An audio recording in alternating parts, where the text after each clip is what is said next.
O, pwede pa Yes, isulat, sir. no? Yung mga take notes, sir, pwede rin may sulat. Okay, crimes Sir, against the same lang fundamental. po ba yung PNS sa August at saka February? Oo, buddy, parehas lang, walang nagbago. Magbabago siya sa, sa next season, next board exam pa. O, parehas lang, tandaan nyo, parehas lang TOS ng August, tsaka February. Yung mga August ko na nag-take dito sa course ba, daming nakapasa. Yan nyo, ha. So, taking 5,000 ang nakapasa, pero halos ang daming course ban yan. Kung nakapasa sila sa inyo, nakapasa sila sa inyo. Kung nakapasa sila dati, mati kayo. Eh kayo may set A na, may set B pa. May set C pa, di ba? Posibleng babagsak pa kayo. Sipag yun na lang ang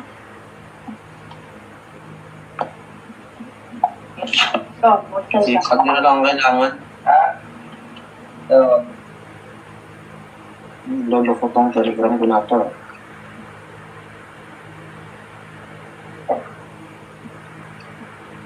Ayos na tayo mga buddy. Tapos tayo sa crimes against national security and the law of nation. Munta naman tayo dito sa crimes against mga fundamental laws of the state. Classes of arbitrary detention. Ito yung mga klase. May tatlo. Arbitrary detention by detaining a person without legal grounds. Delay in the delivery of detained persons to the proper judicial authorities, saka delaying release. Lahat yan sila, arbitrary detention, yung tatlo na yan.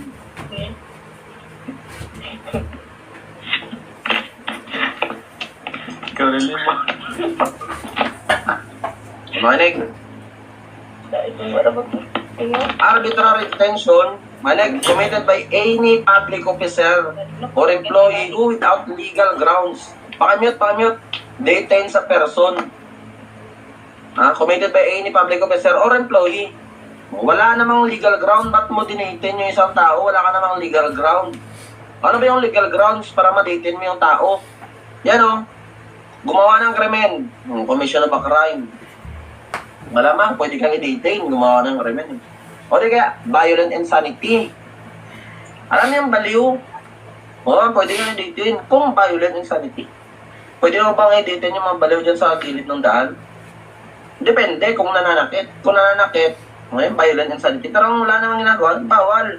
Diyan legal ground to detain a person. Hindi kaya, ailments requiring compulsory confinement of a patient in hospital. May sakit, mga COVID, di ba, ailments, yan.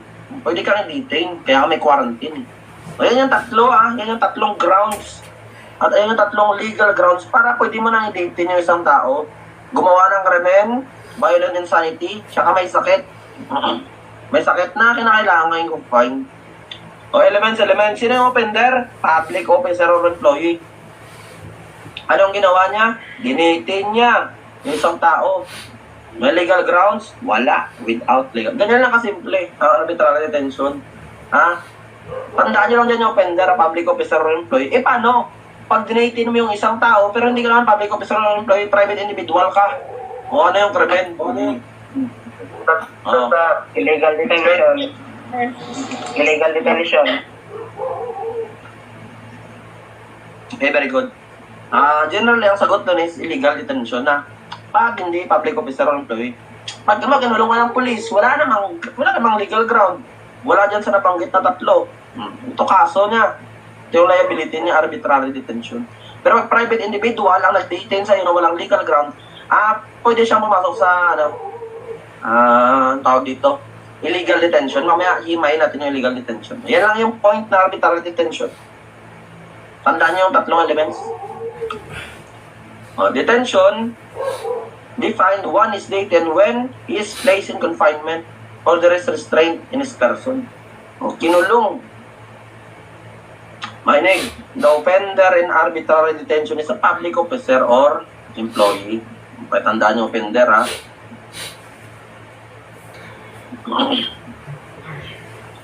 The public officer liable for arbitrary detention must be vested with authority to detain or order the detention. Hindi lahat ng public officer, kasi maraming public officer, Diba? teacher, public officer din naman teacher. Ang tanong, makakasolve ba siya ng arbitral detention? Hindi. Wala siyang arresting power. Wala siyang authority to detain. Pwede si mayor, pwede. Si police, pwede. Si judge, pwede. O sila, pwede. Kasi sila public officer na mayroong authority to detain. Yan o, policeman, law, other agents of the law, si judge, si mayor, barangay kapitan nyo, pwede siyang maging liable dito sa arbitral detention kasi may authority siya to detain. If the detention is perpetrated by other public officer, yung mga ibang public officer na wala namang arresting power or arresting authority, illegal lang. Pakitandaan yung nakatago na trick yan. Mga bigyan kayo ng public officer, arbitral detention. Tingnan nyo muna kung may authority siya to detain. If the offender is private individual, ano yung krimen lang? Illegal detention lang. Pero yung private individual na nag-conspire with public officer in detaining certain policeman are guilty of arbitrary detention. Pwede rin palang makumit ng private individual yung arbitrary detention kung nakipag-conspire siya sa public officer. Kasi pag sabi conspiracy, di ba? Act of one is act of all. Yun yung conspiracy. Anong nagawa niya? Arbitrary rin. Kung mayroong conspiracy. Si Pedro, nakipagsabotan sa police officer. Mamaya, police officer, arrestuhin natin si Juan. Arbitrary detention. Kasi may conspiracy. Without legal ground, kailangan magumoy dito, may legal ground. The detention of person is without legal ground when he has not committed any crime. Hindi naman nagawa ng krimen. Or at least there is no reasonable ground for suspicion that he has committed a crime. Or when he is not suffering from violent insanity. Yan yung mga, without legal ground.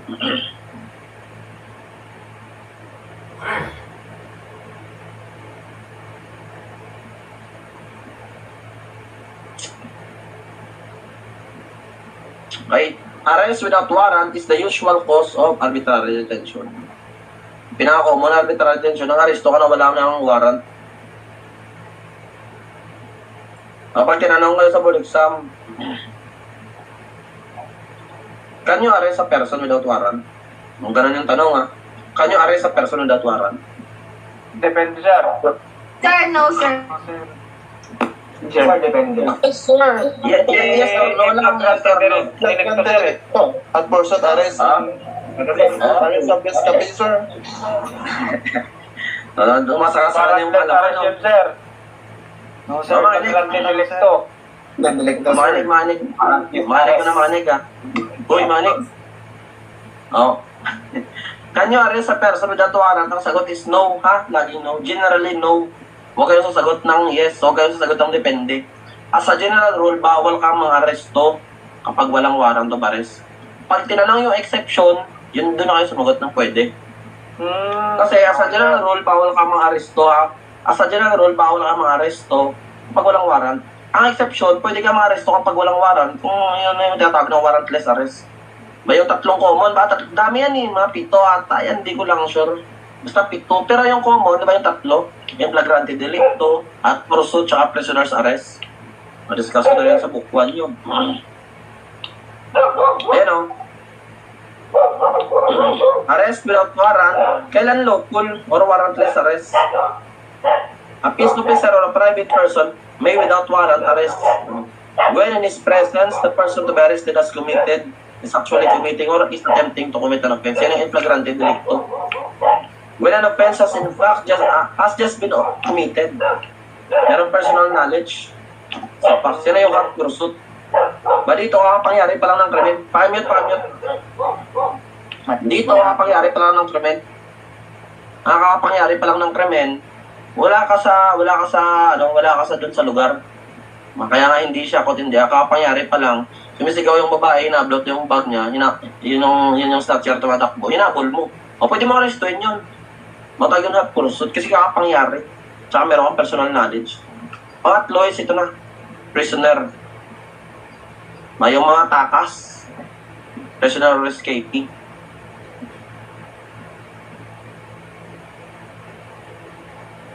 Ayan, tatlong mga instances kung pwede ka mapag-aresto ng walang warrant. Illustration.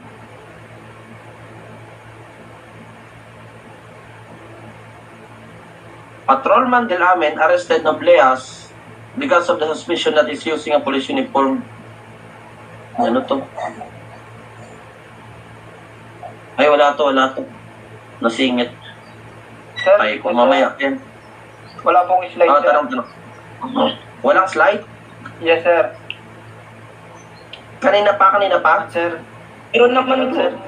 Meron. Takas internet mo, pare. Meron, sir. Spec mo internet mo, pare. Pin. Okay, sorry. Sige lang, banat. Pin mo, pare, pin. May banat. O, di kaya, ay, ano mo, pare, ang wifi? I-off mo muna. Baka nag-lag lang. O, alam nyo na yung, arbitrary detention, basic. Ito naman, delay. Delay. Ito una kasi, arbitrary detention, Article 124. Ito naman tayo. Arbitrary detention, hindi naman ito 125. Delay in the delivery of detained person to the proper judicial authorities. Yan, delay. Committed by any public officer or employee who shall detain any person for some legal ground. Dito naman, detain mo yung isang tao, may legal ground ka na kung bakit mo siya detain. Kaso ang nangyari, fail to deliver such person to the proper judicial authorities. Yun na nga, buddy. Ito na yung tatlo kanina, Ito na yun, example, content the act. Yung flagrante delicto. Nahuli mo siya sa akto na gumagawa ng krimen. Nahuli mo siya sa akto na gumagawa ng krimen. Pwede mo siya arestuhin, gumagawa ng krimen, kahit walang warrant. Pero dapat, makasuhan mo yan siya. Makasuhan mo yan siya. Hindi pwede na arestuhin mo lang siya dyan sa presinto nyo or sa lock-up jail. Dapat makasuhan mo yan siya. Or madala mo yan siya sa proper judicial authority. Pag hindi mo siya nadala sa proper judicial authorities, ito yung krimen mo, 125. Applicable lang to sa warrantless arrest. Ano ba? 12 hours for crimes or offenses punishable by life penalties. Ano ba? Nahuli mo siya sa akto at yung nagawa niyang krimen is life penalties lang naman, nagnakaw, mga theft. Dapat within 12 hours, masampahan mo siya ng kaso sa korte. Kasi kung hindi mo siya masampahan ng kaso sa korte, ito pa, 125. Pag correctional penalties naman, that within 18 hours, masampahan mo siya ng kaso sa korte. Ikaw, police na nakahuli, at masampahan mo siya sa korte. Within 18 hours, pag correctional penalties. Kapag afflictive or capital penalties naman, within 36 hours, dapat masampahan mo siya ng kaso sa korte. Ayan yung tatlo, pakitanda na. Pag life, 12, correctional, 18, afflictive or capital, 36. 12, 18, 36. Applicable yan sa warrantless arrest. Kasi hindi pwedeng arrestuhin mo siya dyan na mamaya, torturan nyo yan siya dyan. Diba? Kailangan malaman ng korte na may nakakulong dyan. Kasuhan mo. Ito yung life penalties, yan mga arresto minor. Diba? Correctional penalties. Yan, afflictive. Afflictive ang kapital, 36 hours. Memorize na lang yan. Dito, 18. Dito, oras kami, 12 lang yan.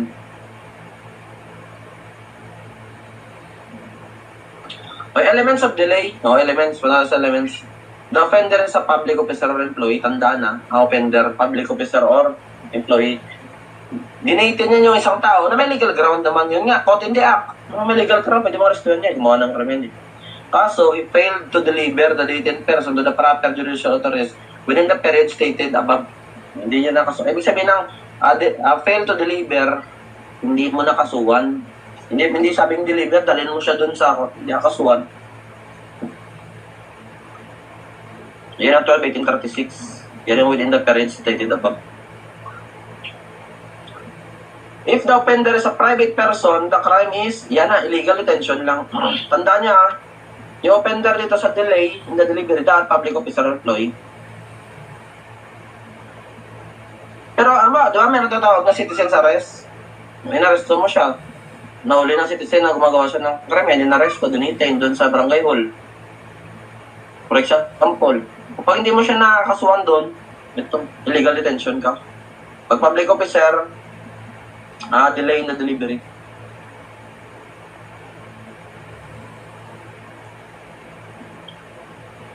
Yun ang arrest without warrant or warrantless arrest.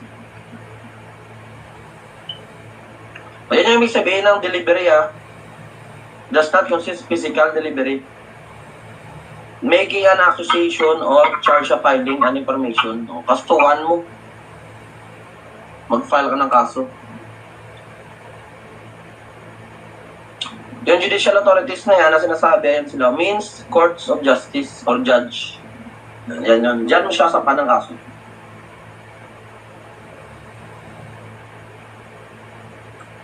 Meron na tawag na waiver sa Article 125.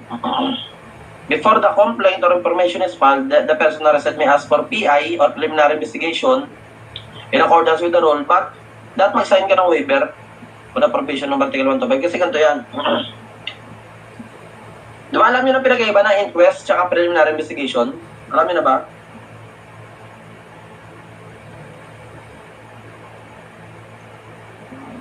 Yes, sir.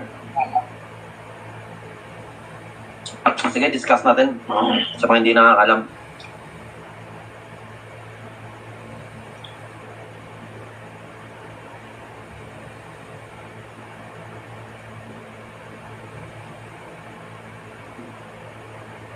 Wait lang.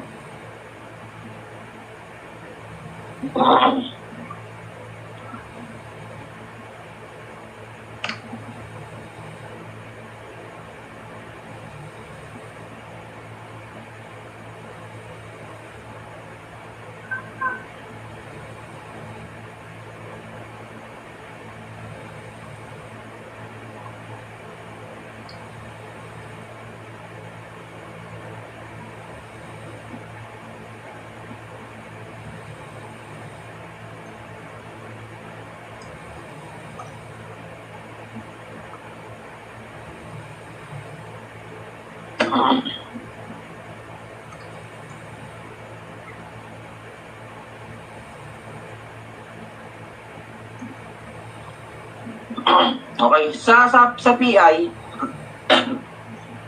di ba? Yung PI na yan, or preliminary investigation, tsaka inquest, para sa naman yung trabaho ni prosecutor yan, tandaan na. Para sa trabaho ni prosecutor yan. Parehas yan na investigation or examination na ginagawa ng prosecutor. Dito sa PI, tandaan nyo sa PI na yan, ang tao dito hindi pa kulong. Dito sa inquest, kulong na ang tao. Nakikita nyo ba yung screen? Nakikita nyo? Nakikita nyo ba di? Yes, sir. O, makinig. Sa PI, hindi pa nakulong yung tao. Kaya ang ginagawa ni prosecutor, naghahanap siya ng tatawag na probable cause.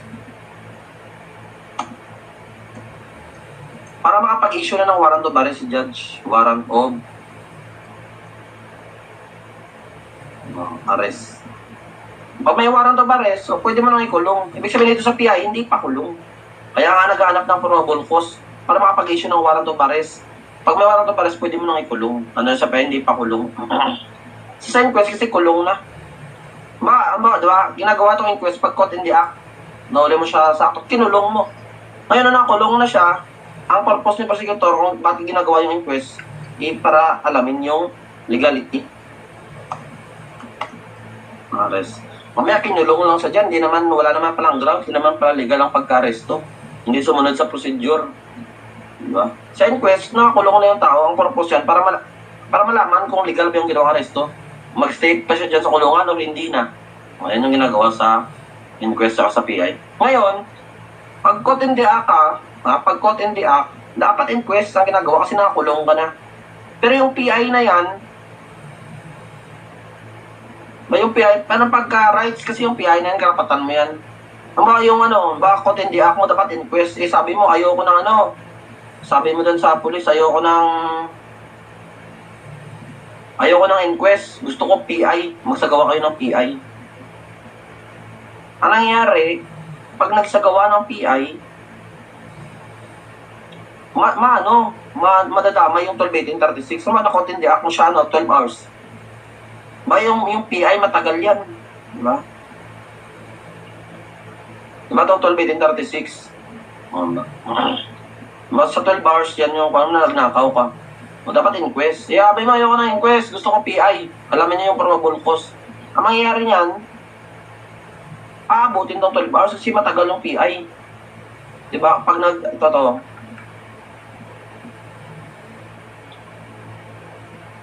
Ayan o. Before the complaint or information is filed, the person arrested, pwede siyang mag-ask ng PI in accordance with the rule. Pero, bago siya pagbigyan sa PI or preliminary investigation, pumirma ka muna ng waiver. Waiver sa Article 125. Kasi diba yung 125, ba yung 12-18-36, diba? Yung mga sa 12 hours, pirmahan mo, i-waive mo yan kahit na kahit na umabot mo sa 13 hours, 14 hours, hindi pwede makasuhan si public officer ng ganito. Kasi nag-ask ka ng PI. O yan yung rule. Ayan yung condition. Bago kami mag-PI, mag-waive ka muna ng Article 125. Mamaya makasuhan kami ng delay in the delivery. Makasuhan kami nito eh.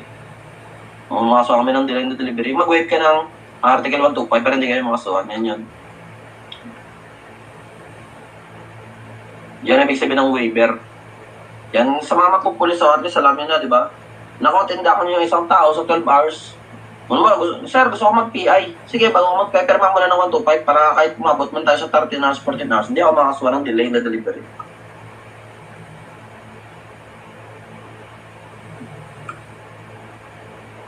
Alright, so a person arrested, detained or under custodial, mga karapatan mo ha. Mga karapatan ng taong arestado or under custodial investigation. Alam niyo naman na yung custodial investigation, di ba? Shall include the practice of issuing an invitation to a person is investigated. Yung siya inimbestigahan sa while siya under custody. Ayan yung custodial investigation. Mag-start yan iniimbatahan nga namin sa presinto, doon na mag-start yung custodial investigation the moment na nag-issue ng invitation yung police. Ito yung mga karapatan mo, rights of person arrested, detained or under. Ito, baka mamalay nyo, makulong kayo susunod, di ba? Ay, makulong kayo, at alam nyo yung karapatan nyo. Right to counsel. Karapatan mo magkaroon ng abogado para ipagtanggol ka. Right to be informed, right to remain silent. Yan, and to counsel. Yung karapatan mong bisitahin. Yan yung mga karapatan mo. Waiver under Article 125, yun na kanina na-discuss natin. For example, nakotindy ka, gusto mo mag-PI, mag-sign ka ng 125, waive mo, para hindi makasuha ng delay. Punta naman tayo sa delaying release. Committed by any public officer or employee who, ano naman itong delaying release? Magkaiba yung delaying release sa delay in the delivery, magkaiba. Dito, committed by any public officer or employee, ano ginawa niya? Delays the performance of a judicial or executive order for the release of person. Ngayon, judicial order, sabi ng korte, ano na yan, nabuno niya na yung sentensya na palayain mo yan. Hindi mo pinalaya, kinulong mo pa rin, patay ka, delaying release ng kaso. Nakakasuhan dito si jail officer or si warden, commonly. May order na yung korte na i-release, hindi mo pa ni-release, delaying release ka. Pero yung executive order, kung makakasabi, ba executive president, chief executive natin, president. Sabi ng president, pardon na yan, delay na yan, release mo na yan. Hindi mo na-release. Delay mo release ka pa rin. Number 2, delays the service of the notice of such order to said prisoner. May yung notice na yan na palayain na siya, hindi mo hinatid dun sa prisoner. Delay release ka pa rin. Delays, number 3, delays the proceeding upon any petition for the liberation of such person. Yan yung tatlong instances na makomit yung delaying release. Elements that the offender is a public officer or employee. Yan nga, may judicial or executive order, na i-release mo na yan. Anong ginawa mo? The offender without good reason, dinelay niya yung service of notice of such order to prisoner and the performance of such judicial or executive order for the release of the prisoner or the proceeding upon a petition for the release of such person. Si warden, tsaka si jail officer ang kalimitan na nakakasuhan na itong delaying release. Example ng delaying release. For failure to prosecute because the witness of the prosecution did not appear, the case was dismissed. Na-dismiss yung kaso kasi yung witness hindi nag-attend. And the justice of the peace gave an order to release the accused. Anong ginawa ng jail officer? Refused to release the accused. Patay ka. After several days, magpinalaya na yun yung araw, next week mo pa pinalabas. Delaying release ka. Isa alam nyo na yung tatlo. Alam nyo na yung tatlo na arbitrary detention, no? Basic. Ano yan? Wait. Ito, alam nyo na yan si 124. Basic. Alam nyo na si delay in the delivery. Back 12-18-36. Tandaan nyo lang dyan, nasa delay in the delivery, 12-18-36. Delaying release. Pag. Basic.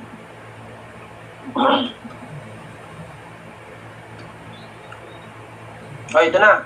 Expulsion. Expulsion is committed by a public officer or employee without being authorized by law.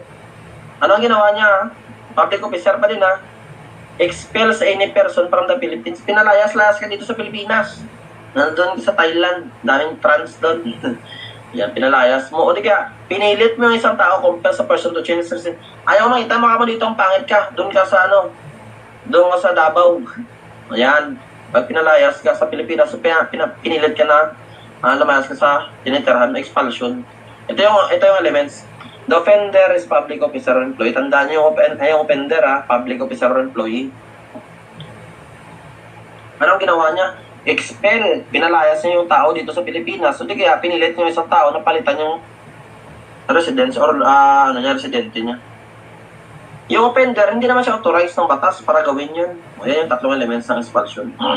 Kasi meron minsan, pwede mong palayasin, yung mga public officer, pwede niyong palayasin yung isang tao.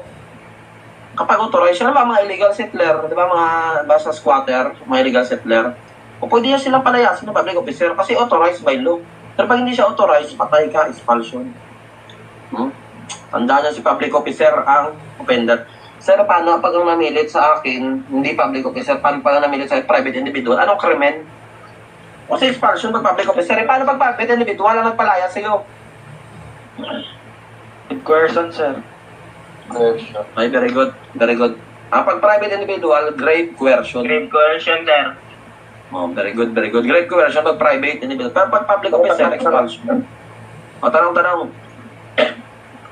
Sir, kapag yung private person, sir, binigyan ng authority para Yung private person binigyan ng authority para palayasin. yes, sir. Alam ko walang nangyaring ganyan, buddy. Ang tanging may authority lang para magpalaya sa is public officer. Yan, korte. Yan, pero wala pa ako nabalitaan na private person na binigyan siya ng authority para palayasin. Siguro yung mga yung mga sa ay, pero wala akong nabalita. Meron ba? Tingin ko wala, buddy. Medyo hindi pa ako na-encounter ng ganyang sitwasyon. Ang alam ko lang, public officer lang yung may authority para palayasin. Kasi Sige, sir. yung mga illegal settler, Tandaan nyo lang ba niya? Ang offender sa expulsion, public officer or employee, pero pag private individual, makapit-bahay mo, pinalayas ka dyan. Grave coercion, pamimilit. Mamaya yung grave coercion, himayin na ganyan. Abutin tayo dito ng alas 12 Hindi lang. Wala naman tayong hinabol Hindi naman ito review center no?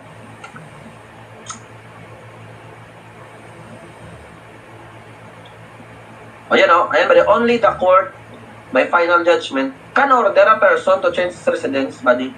Walang private unit. Only, Only the court lang. Hence, hence the mayor and the chief of Manila cannot force the prostitute residing in that city to go and to live in Davao against their will. Ang nangyari kasi nito mga buddy, sa Manila, yung si mayor, tsaka si OP, si chief of police, yung mga prostitute, pinalayas nila, tinaboy nila doon sa Davao. Hindi naman sila authorized. Kaya sabihin mo, kaya mga prostitute, lahas kayo dito. Pangpadumi lang dito sa lugar namin. Kahit sabihin mo prostitute sila, wala silang authority. O walang authority si mayor, tsaka si chief of police na palayasin sila. Only in the court. Nung pinalayan sila, kinasuhan si mayor, tsaka si COP ng expulsion. Okay, what are the crimes known as violation of domicile? Ito daw tatlo. May tatlong krimen about it sa violation of domicile. Violation of domicile by entering a dwelling against the will of the owner, thereof, or making a search without previous consent of the owner. Search warrant maliciously obtained and abused in the service of those legally obtained. Searching domicile without witnesses. So yung tatlong klase ng violation of domicile. Isa-isay natin. Article 128 tayo mga buddy. Violation of domicile committed by a public officer or employee. Hindi naman siya authorized ng korte. Anong ginawa niya? Pumasok siya sa bahay, isang dwelling bahay. Pumasok siya sa bahay against the will of the owner. Hindi na pumayag yung owner ng bahay na pumasok. Ba't ka pumasok? Kasuhan mo violation of domicile. Tsaka, search any papers or other effects found therein without the previous consent of the owner. Ha? Pumasok ka sa bahay, di naghalugog ka doon ng mga gamit. Violation of domicile. O di kaya ba, sabi mo sa ikaw pulis. Ayaw mo na sa may-ari ng bahay. Kaya pasok mo na ako, inom mo na ako tubig. O pinapasok kasi inom pa ng tubig. Anong nangyari? Pinapalabas ka na, sir, tapos ka na inom, pwede ka nang lumabas. You refuse to leave the premises after having surreptitiously entered the said dwelling and after having been required to leave. Ito ka violation ng domicile ka. O yan, tatlong ways para makomit mo. Ano yung elements na common sa tatlo? That offender is public officer or employee. Hindi naman siya authorized ng judicial order para pumasok. Tsaka mag-search doon. In short, walang search warrant. Yan yung krimen ng mga pulis na pumasok sa bahay na wala namang search warrant ng halugog, violation ng domicile.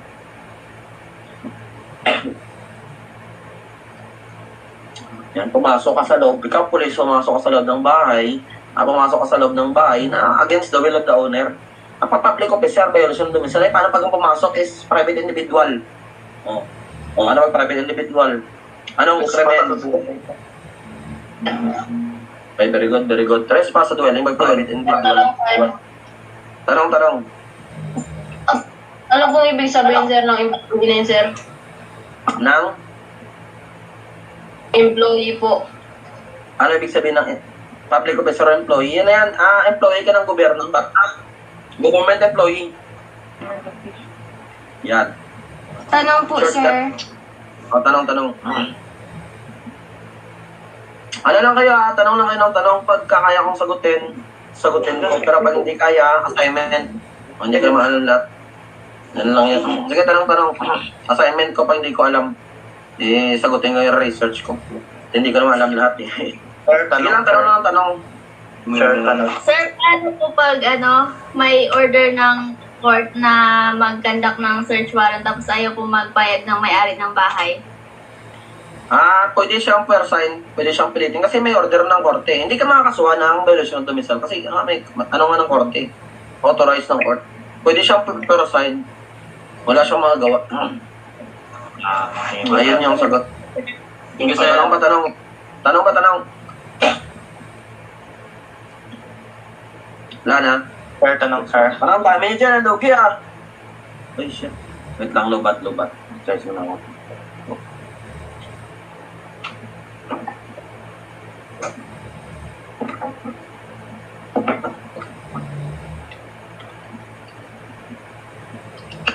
Parang lugi ako sa iba. Yung iba dito nagbayad ng 200 pero 5 sila nanonood Matuduga kayo Okay lang yan, lang problema. Sir, tanong, sir. Tanong. Parang, isang ba yung employee, sir, at agent and person in authority, sir? Mamaya, di-discuss natin yan ba sa direct assault. Imayin natin mamaya, yung tinatanong mo. Sige, sir. Yung PIA, tsaka PIA, bibisigit natin mamaya yan. Hindi pa siya nadaanan ng topic mamaya. Sa direct assault yan, may natin yan. Sige, sir. Thank you, sir. Okay, isa na tayo. Ito na. The offender must be a public officer or employee. Sa violation of domicile, dapat public officer or employee. Pero ito, if the offender who enters the dwelling against the will thereof is a private individual, trespass sa dwelling. Pag private individual. Yan lang yan, not being authorized by law. Ibig sabihin, wala kang search warrant. Wala kang search warrant, pumasok ka dyan.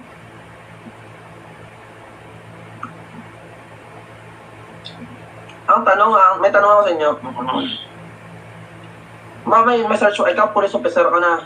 Police officer ka na. May search warrant ka. Tapos, pwede mo ba, nag-announce ka na ako si police officer may search warrant laban sa'yo para lugugin yung bahay mo. Ba, hindi ka pinagbuksan. Hindi ka pinagbuksan ng bahay. Pwede mo bang sirain yung pinto? Yes, sir. Sir, pwede, sir. But, sir! Gigil na gigil. Pwede pwede. Ang tawag doon, break. Right to break in. Pero bago ang rule dyan, right, bago mo i-break, siyempre may knock in doctrine, no? Pumato ka muna at magpakilala. Hindi nga pasok mo, parang tinadyakan mo agad, no? Hindi pwede yun. Kailangan sa break-in, bago mo sirain, mag-announce ko muna. Magpakilala ka ng police officer ka, may search warrant ka, bago ka pumasok. Yan yun, ito yung right of officers to break into building or enclosure.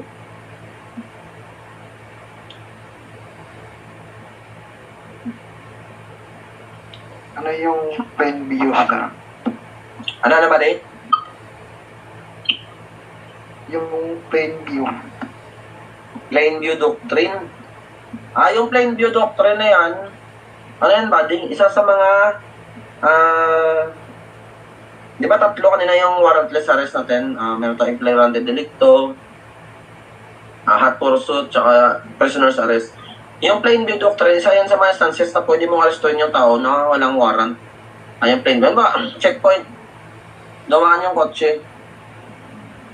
Makita mo na parang may bangkay sa loob, O pwede mo, ayun ang tawag ng plain view doctrine. Nakita mo may bangkay. Pwede mo arrestuin kahit walang warrant.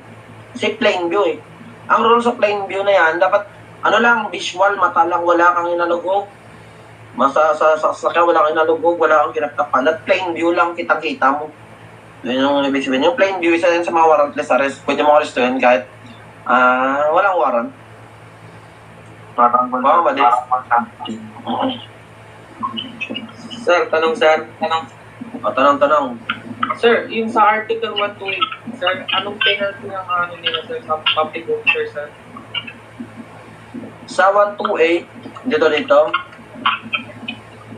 Yung violation, Ay, makinig kayo mga bady, sir. Makinig kayo mga bady. Ganito yan. Nung nagre-review ako dati,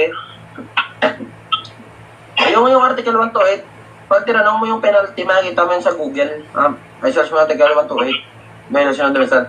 Yung penalty, huwag nyo nang memorize yun mga bady. Hindi natin trabaho yan as a criminologist. Huwag kayo mag-memorize ng penalty. Kasi yung penalty na yan, trabaho ni judge yan. Hindi yan trabaho ng police. Pero kung gusto mo, ako hindi ko rin alam napapansin nyo, inaalis ko yung mga penalty. Article 127, walang mga nakalagay na penalty. Kasi pag kinabisado natin yung penalty, lahat ng article, mababaldog tayo doon. Walang ganun sa full exam, walang nagtatanong ng penalty. Pero kung gusto mong malaman, sa Google, kahit ako hindi ko rin alam. Search natin. Basta huwag kayo magano ng penalty mga bali Ang dati nung nagre-review ako, hindi na ako nag-ano nung ganyan. Hindi na natin trabaho yan talaga. Sir, Lagi tayong sa sir, kasi papasok doon po yung prison correctional po, sir. Wait lang ba? Operation. Search ko muna saglit. Wait lang.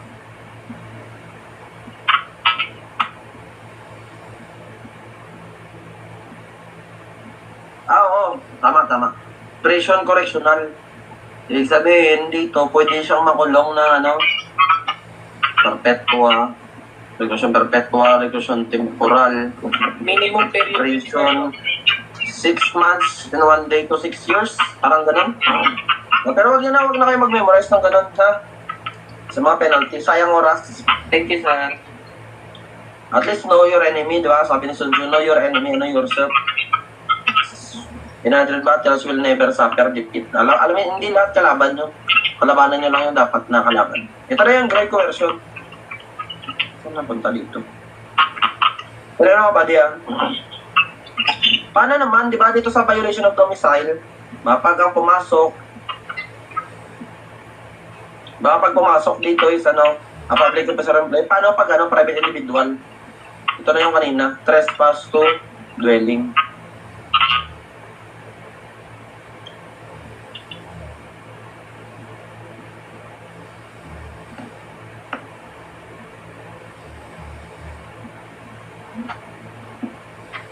Ito. Papers or other effects. Article 128 is not applicable when a public officer search a person outside his dwelling. Makasa sa violation of domicile, bahay. Pag sa labas na kinapkapan, hindi na mag-apply yung Article 128 na yan kasi nasa labas na. In such a case, the crime committed by a public officer is grave coercion na magkinapkapan ka sa labas ng bahay. Pinilit kang kapkapan, grave coercion na.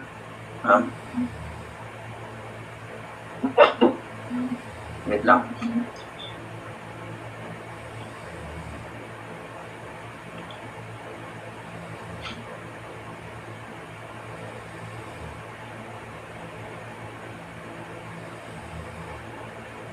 Dito na tayo, 129. Search warrant maliciously obtained and abused in the service of those legally obtained. Ano naman to? Committed by any public officer or employee who shall procure a search warrant without just cause. Mga parang niloko mo si judge. Di ba ang nag-issue ng warrant, ng search warrant si judge? Parang, kumuha ka ng search warrant ka judge, wala namang just cause. Wala namang dahilan. Ba't kayo inisyuhan ni judge? Parang gawa ka ng probable cause to believe na parang may nangyaring krimen. Wala naman. Kaya nag-issue si judge. Kasi may binigay ka na peke informasyon sa akin, judge. Ito yung krimen niya, 129. Search warrant maliciously obtained. Wala kaya, exceed his authority or by using unnecessary severity in executing search warrant legally procured. Kung binigyan ka ng judge na ng search warrant, okay, yung magalago ka doon ng bahay. Magalago ka ng bahay. May search warrant ka eh. Ang ginawa mo, imbes na kunin mo yung doon, kunin mo yung baril kung meron man. Ang ginawa mo, pinagsisira mo yung mga rep, mga TV, patay ka, 129. Exceed. Exceeding your authority ka na. Ano na yung nasabi doon sa ano lang yung nasabi doon sa search warrant, nakunin mo, yun lang, hindi mo manira ka pa. Yan yung krimen, 129. Procure search warrant, wala namang just cause. Pwede kaya sinobrahan mo yung authority mo sa pag-execute ng search warrant. O elements of procuring a search warrant without just cause. Offender, public officer or employee pa din. He procures a search warrant. There is no just cause of procuring it. Wala namang just cause, but, Alam niyo na search warrant, di ba? Basic. Hindi ko na i-discuss yan. Personal property to be seized. Kung sa may size yung kukunin mo. Ayan, subject of the offense. Kung ano yung ginamit sa krimen yun, yung kunin mo. Hindi kaya mga nakaw, stolen or embezzled in other proceeds or fruits of offense, used or intended to be used as a means of committing offense. Yan lang dapat ang laman. Ayan, dapat lang laman ng search warrant. Requisites bago i-issue yung search warrant. A search warrant shall not issue except upon probable cause. Kailangan, bago nga pag-issue ng search warrant, alam may probable cause. Alam na yung probable cause. Posible na ginamit talaga yan. Pero posibilidad na ginamit yan sa krimen. Yan ang sabihin ng probable cause. May posibilidad na ginamit yung bagay na yan sa krimen. Sino yung aalam? Determined personally by the judge. After examination under oath or affirmation of the complainant and the witness may produce particularly describing the place to be searched and the things to be seized. Right to break, yun, mga wala na yan. Right to break door, anong discussion na kanina? Kailangan ba ng gusto ko yung sasakyan? Ano ba yan, Kailangan ba ng search warrant yung sasakyan? Ano? Kailangan ng? Kailangan ng search warrant yung nasa sasakyan. Kailangan ba Kailangan ng search yung nasa sasakyan ka? Warrant yung sa sasakyan. Kailangan pa ba ng search warrant yung sasakyan? Kailangan ng search warrant kung sasakyan yung kukunin? Sir? Lahat research. Buddy, lahat ng bagay. Baka ang tinatanong mo yung ano, yung tinatanong mo yung moving vehicle. Kailangan ba ng search warrant pag moving vehicle? Yan ba yun? Yan yung mga instances na pwede na ba moving vehicle? Parang suspetsado ka na may ano sa buo ba? Parang may suspetsya ka na ano, may suspetsya ka na parang may illegal sa loob ng sasakyan na yan. May ka-register. Parang kayo na inala. Pwede mo yung login niya kahit walang search warrant. Kung moving vehicle, alangan naman, di ba? Kukuha ka pa kasi nakasibat na yun. Baka yun yung tanong mo. Exemption yan sa ano, pwede ka, warrantless arrest. Warrantless arrest. Warrantless arrest, pero pwede ka makapag-execute ng search yung kahit walang search warrant. Yun yung moving vehicle. Baka yun yung tinatanong mo may buddy. Yun ba yun, buddy? O kailangan mo ng search warrant pag kukunin yung sasakyan? Lahat kailangan. Bago yung kunin, kailangan search warrant. Lahat. Para maingay ka.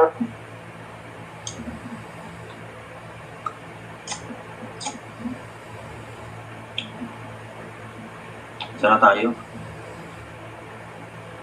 Ito. Search of house, room, or premise to be made in the presence of two witness.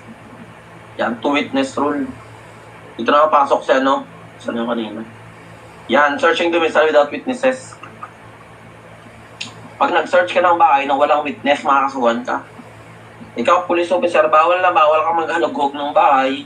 Kahit ma-search warrant ka, bawal ka maghalugog kung walang witness. Dapat may witness. No search of a house, room, or any other premises shall be made except kailangan may presence ng lawful occupant. Kung wala yung may-ari, pwedeng member ng pamilya niya.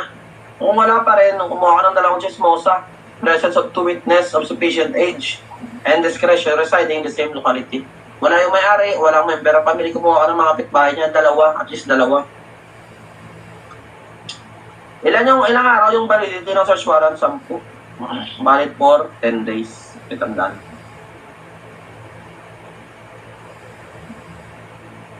Probable cause, na-discuss ko na kanina.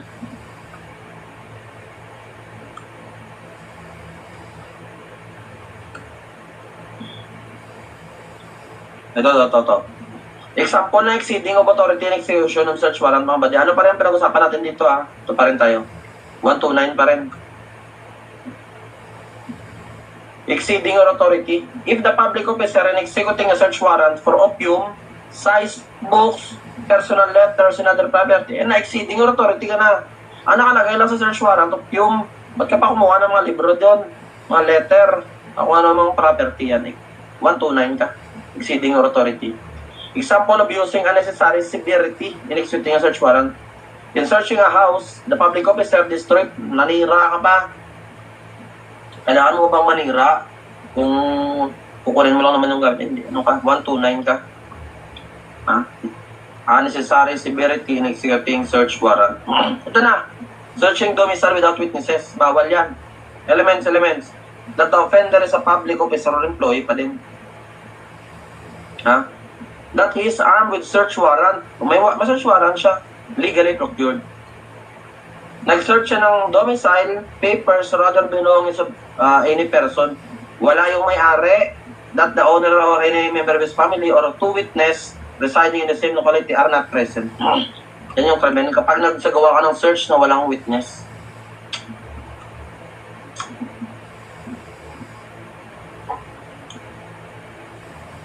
Bakit tandaan yung pagkasunod-sunod? Dapat, andyan yung may-ari, owner. Kung wala yung owner, pwede na yung member of his family. Kung wala pa rin, kumuha ka ng dalawang witness na nakatira doon ng mga kaparangay niya. Sir, tanong, sir. Tanong. Ito na. Sa search warrant, sir, pwede din ba ma-apply yung sir, plain view, sir? Sa search warrant, pwede din bang ma-apply yung plain view? Ano yan, buddy? Yung plain view doctrine, buddy. Ba checkpoint ka yun? Sabi ko kanina, checkpoint ka. Nakita mo parang, may pangkay sa loob. Pwede mo nang i-search yun. I-check mo talaga kung bangkay. Kasi yung nakita mo, duguan eh. Parang kayo na hinala, parang may probable cause na parang bangkay yun . O talaga parang, ano yan, parang shabu yan, Nakita mo, pwede mo yung kunin kahit walang search warrant. Ang tawag doon, plain view doctrine. Ayan yan, buddy. Yan yung exception. As a general rule, bawal ka magkalugog ng gamit, bahay, or sasakyan pag walang search warrant. Pero pag plain view doctrine nakita mo, pwede mo nang kunin yun. Kahit walang search warrant. Yun yung isa sa mga exception ng search warrant, plain view doctrine.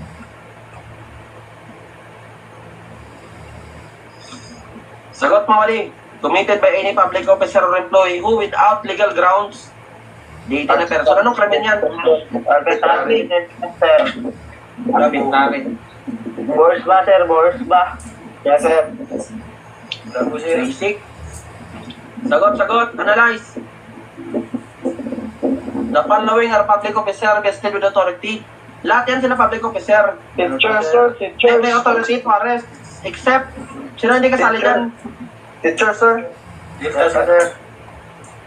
Ibig sabihin, ibig sabihin, lahat yan sila, pag dinaten ka ni judge, dinaten ka ni mayor, dinaten ka ni police officer, na wala namang legal grounds, kasuhan mo ng arbitrary detention.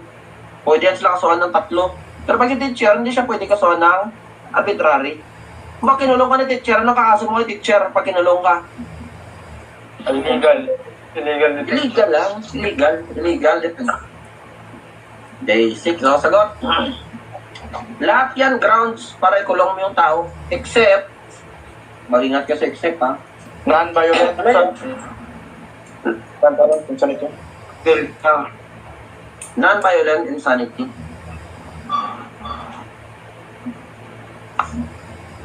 Parang lugi ako sa inyo. Ba't ang bilis yung makuha, no? Inaral ko tong bukton nyo ng mga 2 buwan. Bumili pa ako ng libro na. Bumili ako ng libro ni Kung gusto nyo bumili ng pati. Ako gusto nyo bumili ng libro ni Reyes Book 2. Bibili ko na nasa 2,400. Inaral ko pa ng 2 buwan, no? 2 buwan ko inaral. Bumili pa ako ng libro, no? Tapos, kayo, bilis lang, no? 200 lang. Bilis yung makuha, Logi, dapat may tuturuan. Basta ikaw magturo, madaling dyan, sir. Matik yan, verse ba nga the following are grounds. Lahat yan grounds warrantless arrest except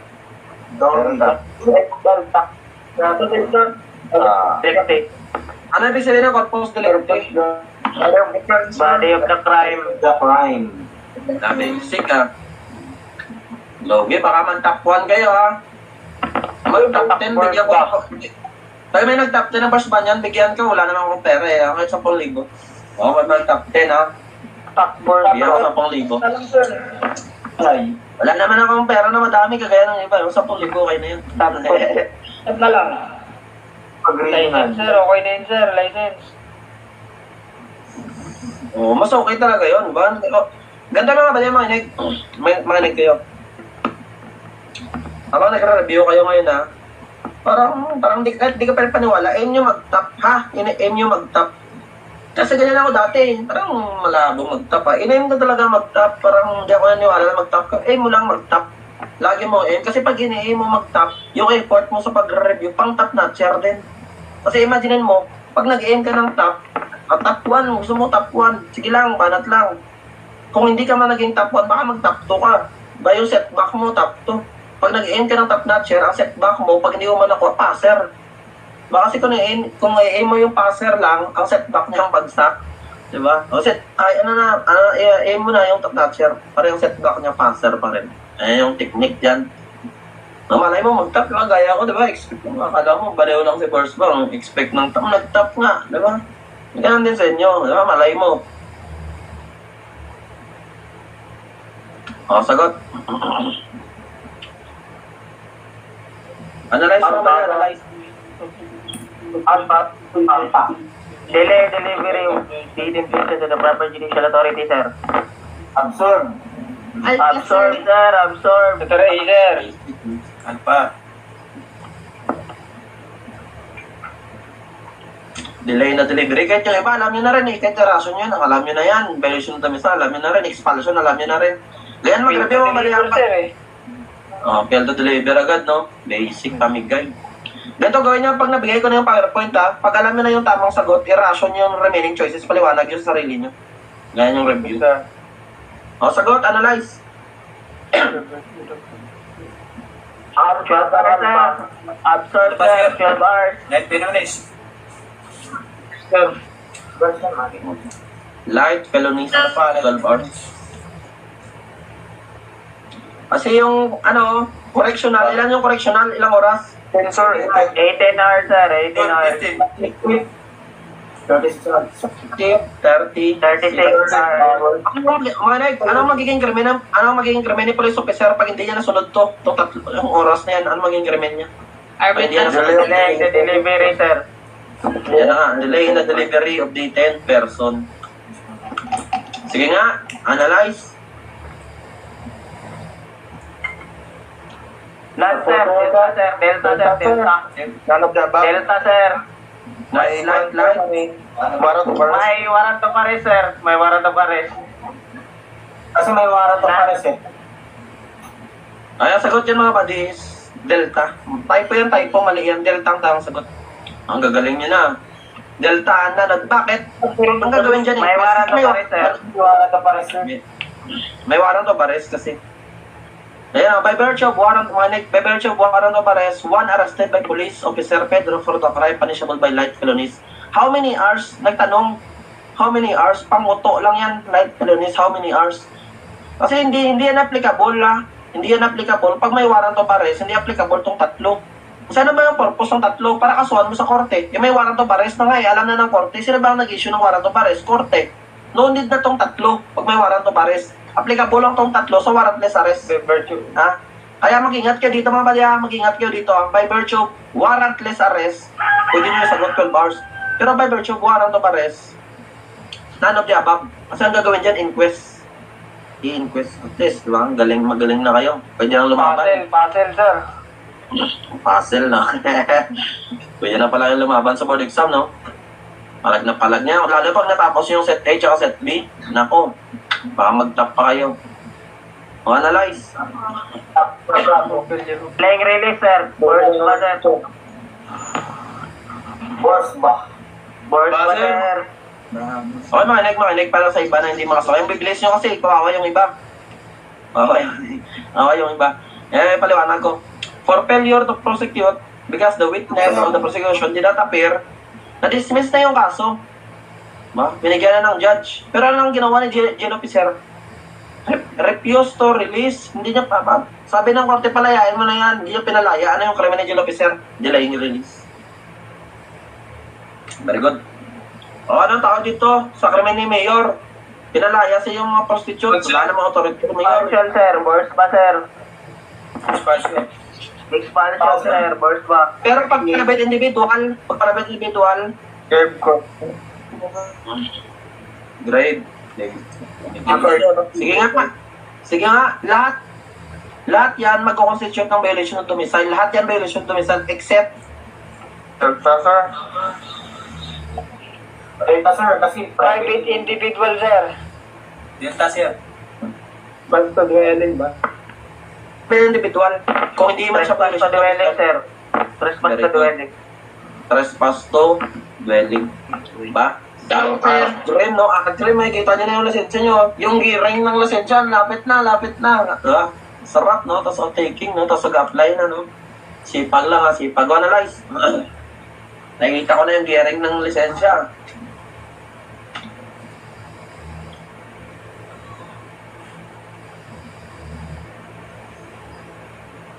O, sagot. Delta. Delta, sir. Delta. Sir, Taking abuse in the service of those of legal obtain. Okay, next. Title 3. Crimes against public order. Ano muna tayo, Badya? Patayin ko na. I-cut ko muna yung record para malinis yung recording nyo. Break muna 10 minutes. Every 1 hour i-break ko para maganda yung recording nyo. Hindi tuloy-tuloy, hindi mahirap ito. 10 minutes, break muna.